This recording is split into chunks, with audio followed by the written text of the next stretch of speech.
This is a little farther down in the process, after you've already done your wrestling with the text yourself, the exegetical study, and putting it all down on paper. And I start asking myself questions, and oftentimes this happens on Saturday afternoon, the day before. And I'm thinking, do I have something in the sermon for 6-year-old Ellie, who's sitting in the front row? Is there something in the sermon for the young mom over here who's really stressed and has a bunch of little children under 5? Do I have something for the fellow in the back row who is pretty sharp and knows his theology, something that's going to challenge him and help him or encourage him? Do I have something for the person who's really discouraged or fearful right now?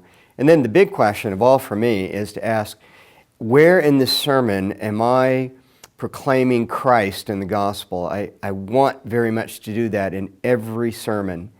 And that's part of the challenge in expositional preaching, is that some preachers will just lay out the whole text, like they'll put a whole banquet out there, but then they won't allow you to eat it. It's just, here's all this information, and you're sitting and soaking in this information, but they don't really bring the gospel out, and they don't bring any application.